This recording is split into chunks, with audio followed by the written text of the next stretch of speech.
Hi everybody, welcome to Haute Helena. As you can see, my friend Michelle is missing today, and we will carry on without her because I have a special guest. She is a woman who grew up in the former Soviet Union, and she now is a very accomplished local artist, and I'm really happy to welcome Suitlana, but we will call you Lana Prouty. Yes. Lana Prouty, thank you for Hello, being Judith. with us. I'm Thank you, Judy. Judy, thank you so much for invitation. It's very nice. Oh, I think it will be so much fun because when people see the beautiful work that you do, they will be amazed. So tell me a little bit about growing up in the former Soviet Union and how that was Ukraine, right? Yeah, you grew up in Ukraine, but I understand that it was quite a bit regimented, shall we say, and you could only do certain things, but you were inspired by an aunt. Would you like to talk about that a little bit? Yes, so yes, I was born in Ukraine, but at the time Ukraine didn't have freedom, so we was not independent country at the time.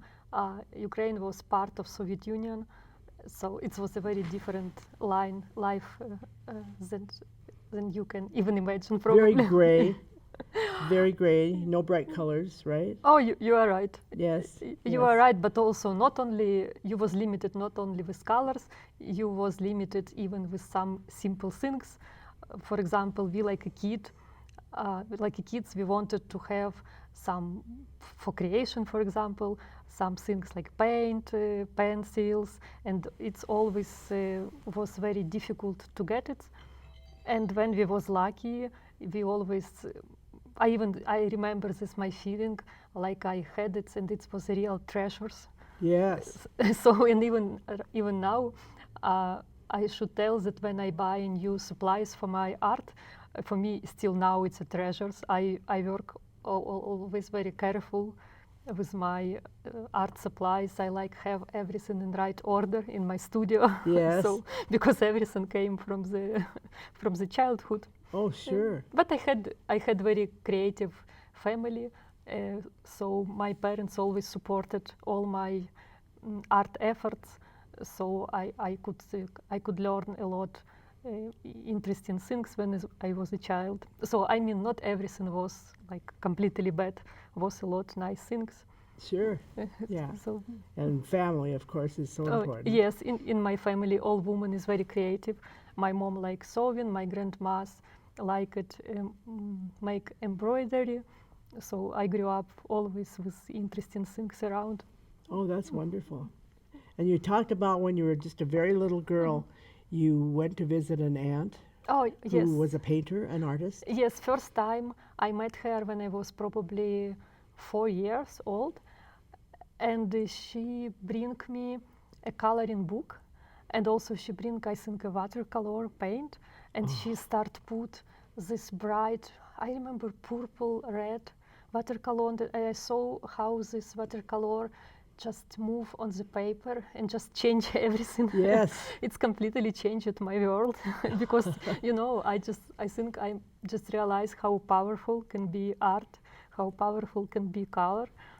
Oh, color is so exciting, and yes, yes, a black and white picture says 1,000 words, but paint colors make it 1,000,000 words, right? Yes, yes, yes. And especially when you see that somebody can work with it, and just it's amazing. Amaze you when you're a kid. You think, oh, how she can do it. So recently, I took one of your classes in painting scarves. So let's look at some of these beautiful scarves that you've painted. This one has foxes. It's a foxy scarf. It's a foxy scarf. It's very foxy. I love it. Look at this. They're just beautiful.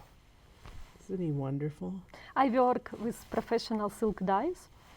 So after I complete my painting on silk, I steam these dyes, and this dyes became a permanent. So you can wear in it, you can wash it, and use it many years. So you steamed it. I know when I painted the scarf I painted in your class, you steamed the scarf, and the colors brightened. Yes, it's got my brighter. colors This like is a square. pop and became very, very bright. Look at the colors. Isn't that a beauty? And this is I love the colors. That's just beautiful. And this one is daffodils and look at that. I bring my most colorful scarves. I think all of your scarves are very colorful, but yeah, I think these are wonderful. And this one you said was a traditional Ukrainian design. Oh, yes. So talk a little yes. bit about that. I used the elements of the Ukrainian ornaments. I should say, Oh, what is this? So this looks like a bird. yes, it's a bird. Ah, yeah. So in Ukraine, since long time ago, exists tradition that people paint and decorate houses inside and outside.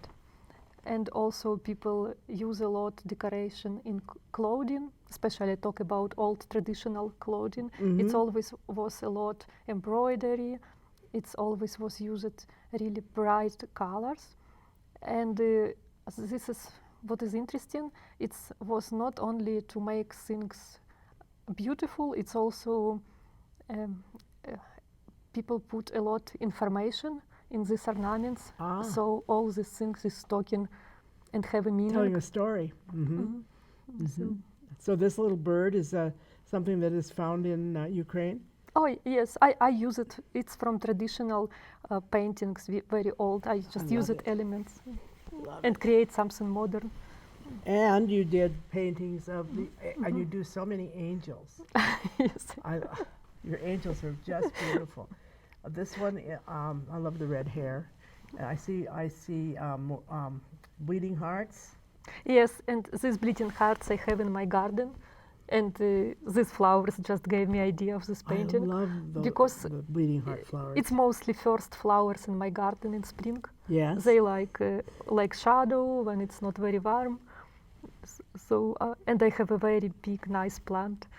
It just I bring to my studio and a flower, and I just look. Oh, it's so interesting. It is interesting. It's just one of my favorites. So unusual shape. I like it. I just was wondering what can I do. And then the one behind you is two angels, and in the folds of the drapery is the Helena Cathedral. Yes. I love that. It's one of the first paintings that I painted in Helena. When I came first time and I went to cathedral, I was just... It is beautiful. I just think, oh, it's so wonderful building. I was so much inspired. And not only of building, but also the feelings that you have when you come inside. It's so spiritual, so awe-inspiring, so calm place. Yes. So, yeah. and I just imagine how two angels just have this cathedral and just save it, and like two guardian angels. Two guardians, yeah. I love that painting. That's one of my favorites of your paintings.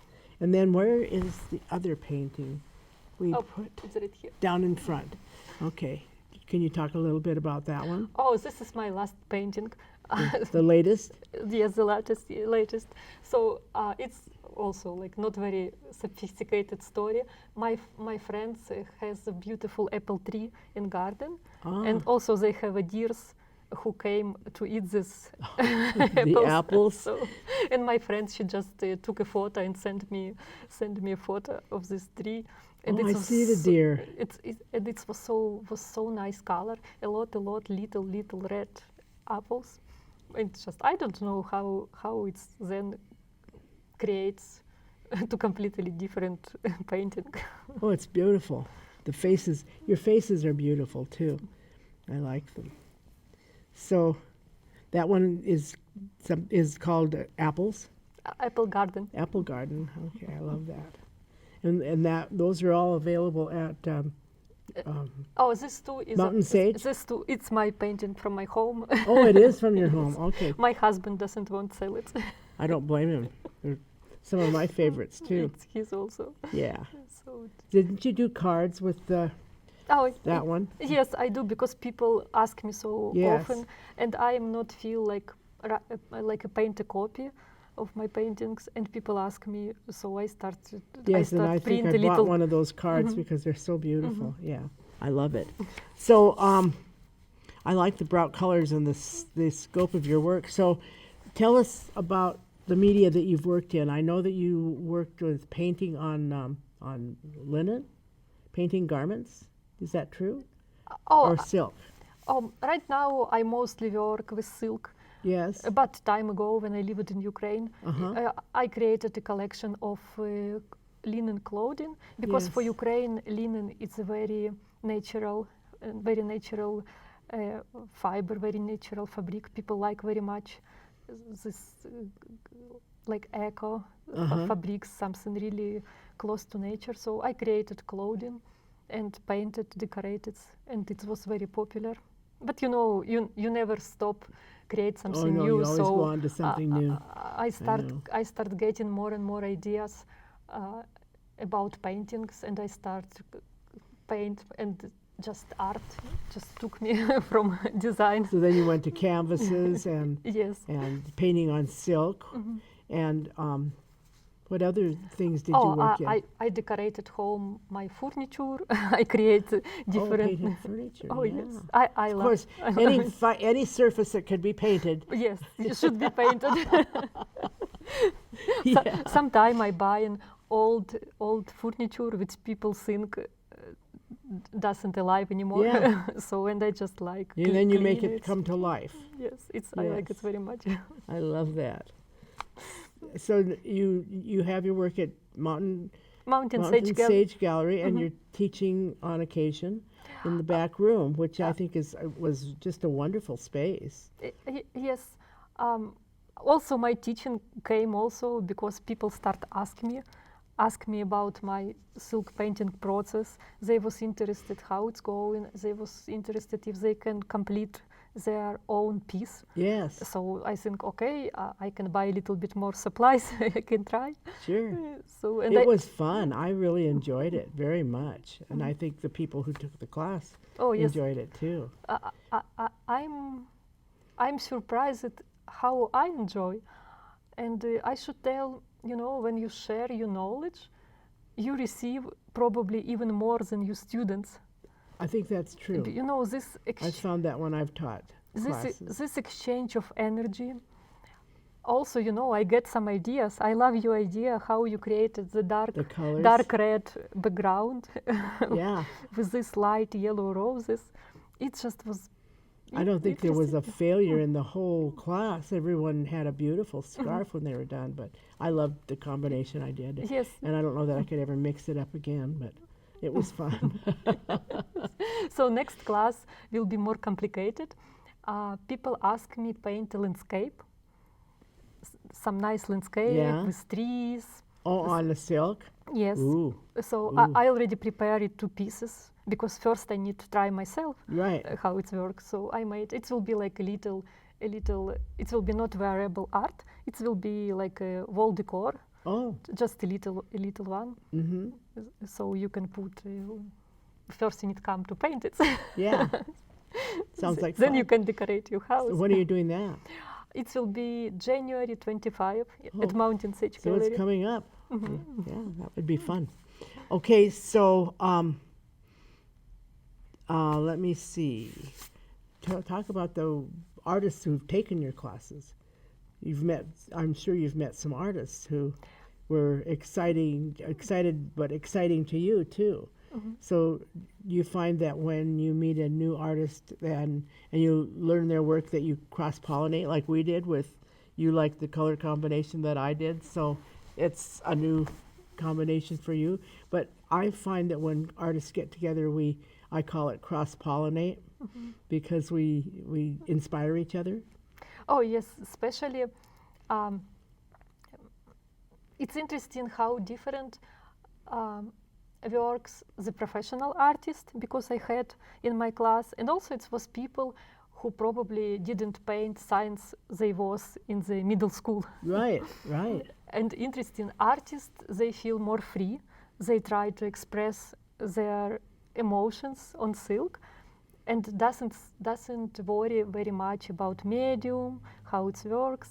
But people who come first time just listen very careful and try follow all instruction from the teacher. For me, Yeah. like for teacher, more easy work with people who doesn't have a big experience. Right. I think that's true. Because sometimes when an artist has experience, they go off in their own direction. Yes. I had to be really careful not to do that. So, Jeannie, what does it look like for time for us? Okay, we're done. I thought it was looking like, we could talk for another 2 hours, but True, this yes, was great. That's true. Thank It you. was nice to have you. I told you it would be fast. Oh yes, it's fun. Thank you for being with us, Lana. Thank you.